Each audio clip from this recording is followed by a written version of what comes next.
the march of time.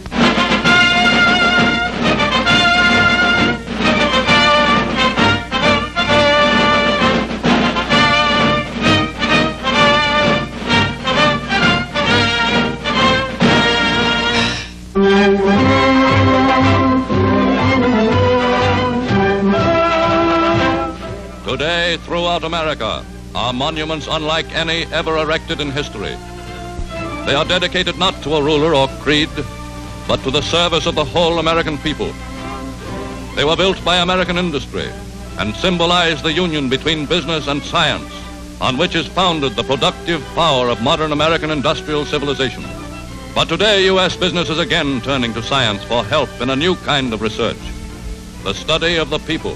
For after a decade in which many of its great plants have been idle, the businessman has come to the realization that his knowledge of production has far outstripped his knowledge of the people he is working for, the U.S. public.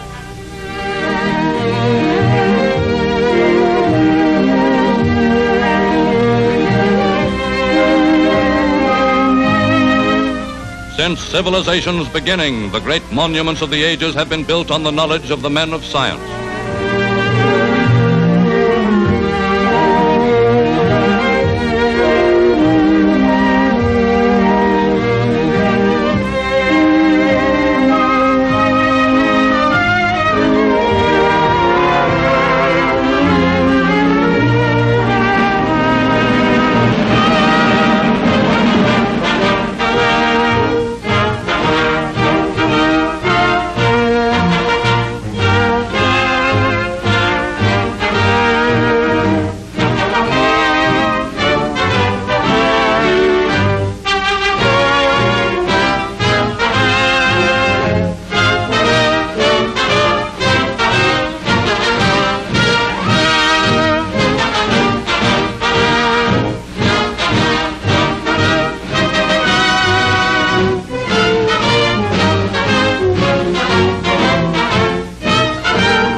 Proud was American industry of its mighty machines of production.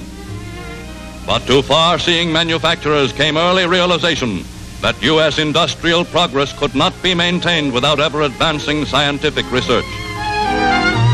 So established within their great factories were the laboratories of the industrial scientists. At the General Electric Company was the now famed scientist, Dr. Irving Langmuir. Archetype of the profession he pioneered, Dr. Langmuir applied the knowledge and methods of the pure scientist, pursuing his quiet, unhurried search far from the tumult of workaday business, finding new facts, analyzing them, putting them to use. I'll ask you to look over my shoulder at the surface of the water so as to see what's going on. Creating films of oil, 1 molecule or 1/10,000,000th of an inch thick, Dr. Langmuir discovered vital new clues about the basic structure and behavior of molecules. You'll see that it expands, pushes back, and suddenly stops when it jams all those molecules up against one another. Now, this part of the surface is covered with these molecules that are erect on the surface and packed in tight against one another. Dr. Langmuir's experiments opened the way for revolutionary scientific improvements in products and production, which save industry and the U.S. public an estimated $500 million a year. And he became the first U.S. industrial scientist to be awarded the Nobel Prize. Ever broadening are the practical adaptations of the Langmuir principles. Newest is the molecular film, which eliminates reflection from glass.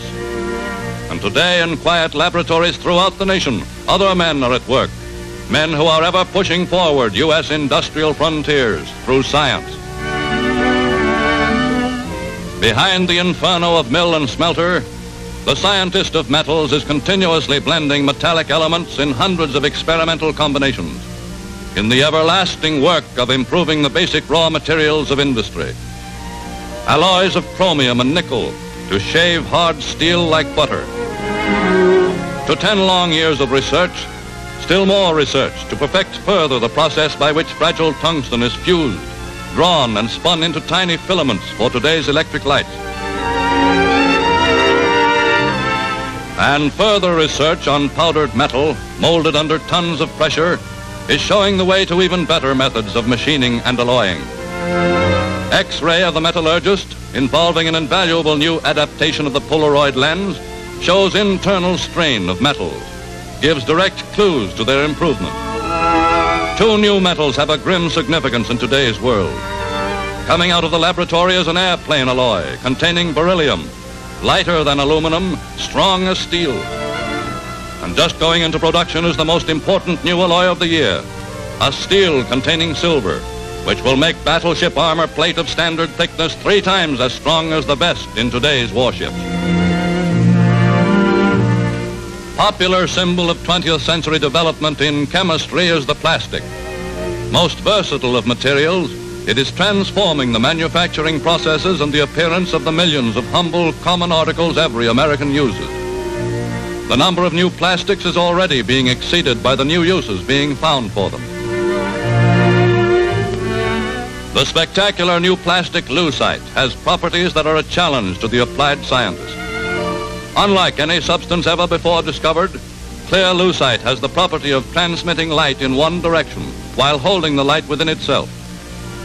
It makes possible piping light like water or electricity along a wire, the light turning any corner, staying inside the lucite tube and coming out full strength at the end. Just coming out of the laboratory is synthetic rubber, important wartime necessity. Made of coal, air, and water, the new white rubber is completely free from impurities, tougher and more durable than natural rubber itself. While scientists in engineering make their annual improvements on the U.S. automobile, radio scientists are at work to control it on the road. Direct laboratory attack on the problem is the highway radio, to broadcast localized recorded advice to motorists.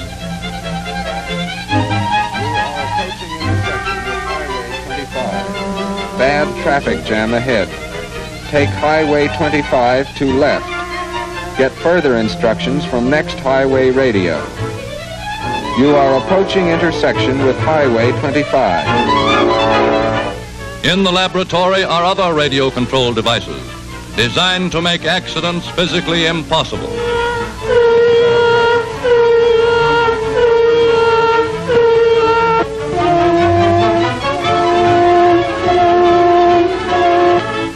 Scientific research is today threatening to make even the most modern hydroelectric plants obsolete. And scientists consider present-day transmission of electric power costly and inefficient. Most important new advances in power transmission are the mercury tube converter and a huge radically designed transformer. Because of these and other new developments, engineers now forecast that within 20 years, high-tension towers will disappear from the U.S. landscape. For power will be far more efficiently transmitted by small conduits underground. And other researchers are working on a machine which challenges even the basic water power principles. When light falls on its chemically balanced cells, electricity is generated directly and immediately. The light from one bulb generates enough to run a small electric motor. So demonstrated in miniature is the vision that someday, by some such simple device, man may be able to generate electric power directly from the light of the sun. In the past year, 280,000 new formulas were pooled by industrial scientists. For they know that one of the basic principles of the scientific method is cooperation among themselves and with the great scientific institutions of the nation.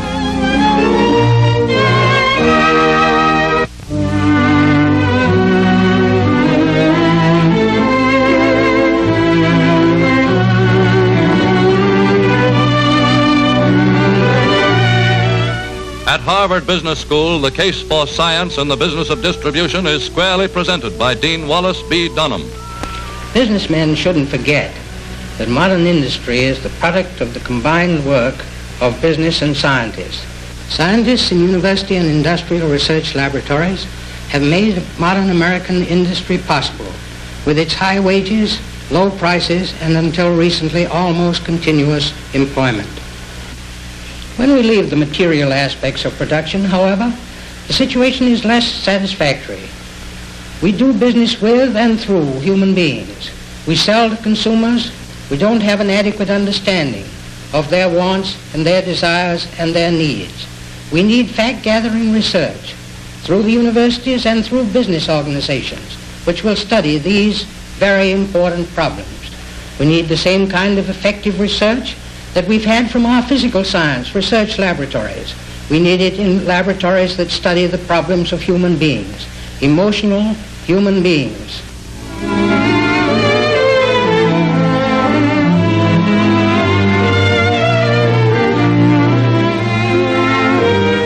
Well known to businessmen are the direct, simple, and large-scale customer research methods of the biggest automobile company. Mailed to 3 million motorists a year, General Motors questionnaires have to be interesting to get replies and friendly to build customer goodwill. And well known, too, is General Motors' Henry Weaver, who has so ably combined customer research with customer relations. Here is a great new science we're just opening up, getting, organizing, and putting to use the real facts about the habits, needs, tastes, and desires of the people we're working for, namely the American public. A decade ago at Harvard Business School, a technique of customer research through population sampling was perfected, based on strict scientific controls and the mathematical laws of probability. A true cross-section of the whole U.S. public. The method was simple. A sample of 5,000 personal interviews, a fixed percentage of them from each of 7 geographical divisions. In each division, a fixed percentage was to be distributed among communities of varying sizes.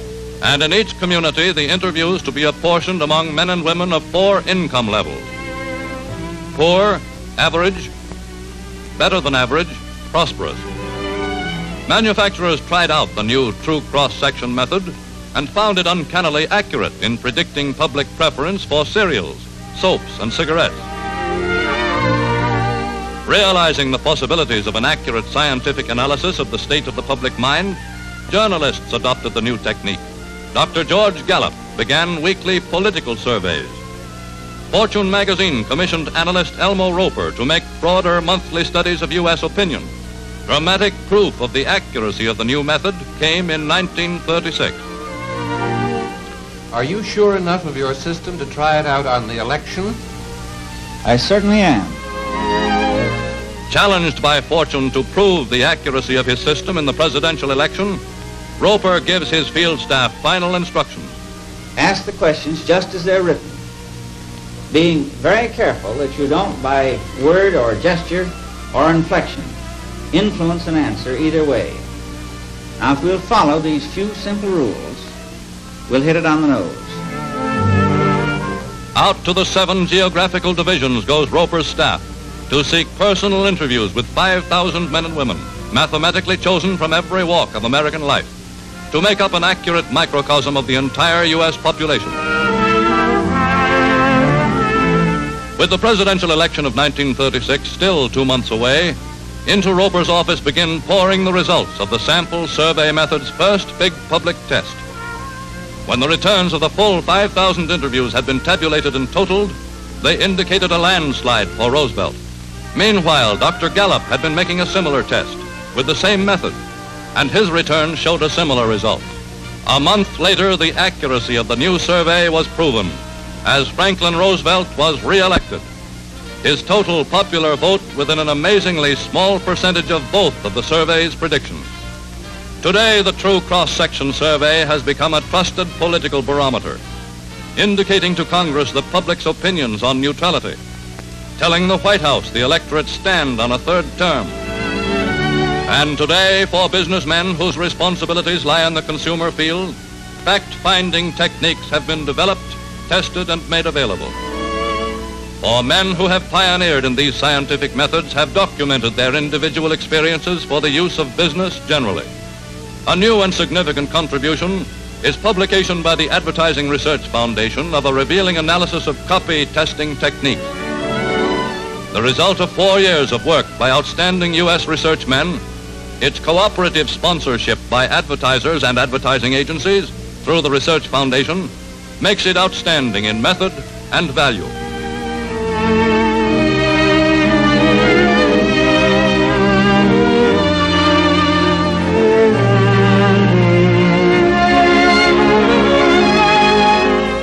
So So today stands the challenge to the U.S. businessmen whose concern is the American public.